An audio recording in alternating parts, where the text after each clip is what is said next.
Yeah, again, it's Simo. Look, just a few things.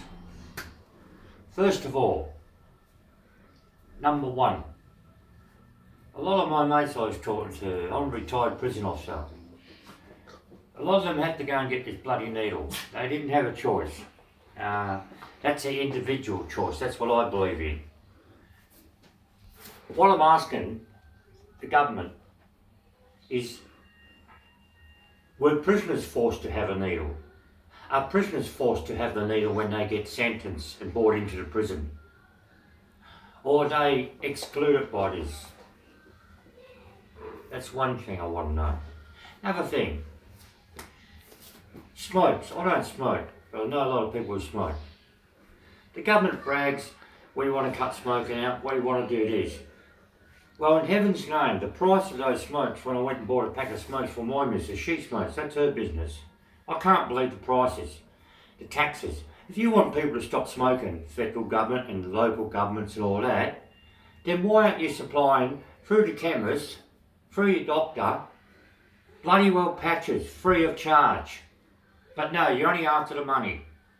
That's two things. Another thing is, I've come across people trying to get houses to rent. It's nearly impossible. I know someone who's going through hell trying to get a house, and these people who are renting the house are picking up every little thing they have to do. Do this, do that, do that, little scratch here and all that. Just because they're trying to get out and paying that bond money back.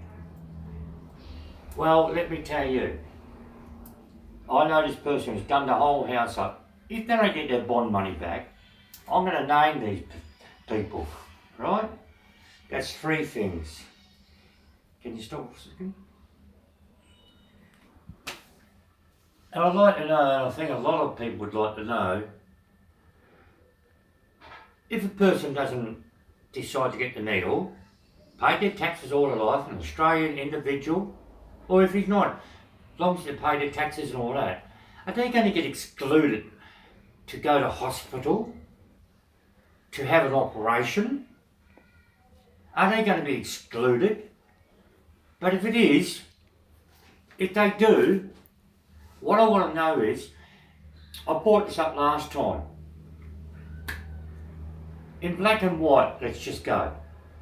South Africa, many years ago, the poor black people over there, or the dark-skinned people, I don't like that word black, dark-skinned people, who, the original owners of Africa, and the whites, who just plodded along and come in and took it over and all this.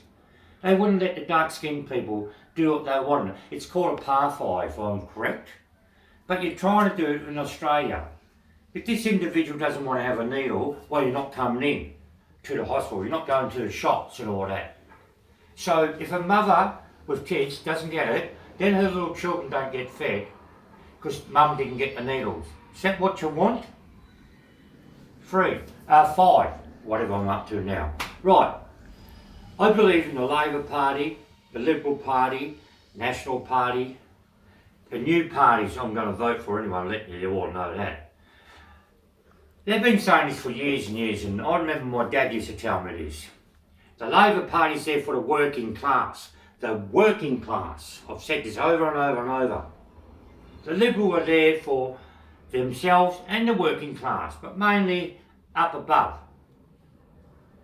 Now, if we're going to have an election come, Labor, Liberal or whatever, let's have it out in documentation.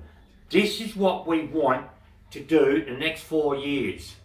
Sign the contracts, this is what we want to do. Immigration, what do we want to do? Needling for coronavirus, this is what we want to do. Show the people of Australia, this is what we want to do. Nothing else behind closed doors. Nothing else that says, oh, we'll do it our way. How dare you politicians get up there, how dare you get up there and say, forget the people, we will tell you now that you voted us all in. Well, I've got to say something. I've got to give it to Mark McGowan. I've really got to give it to him. I don't agree with everything he says. I've really got to give it to that man. I think he'd be a bloody great politician. At least he's friggin' well honest. I hope, but I think he is. And what I want like I said, the next lot of politicians who come up and go for Labor or Liberal, the contract has to be signed in front of the public and agree to that. If you can't agree to half of that stuff when you get out and we'll get more people in. I've had me say, God bless you all, and I hope everything goes well for everyone with coronavirus and whoever's sick in life. Take care. Love yous.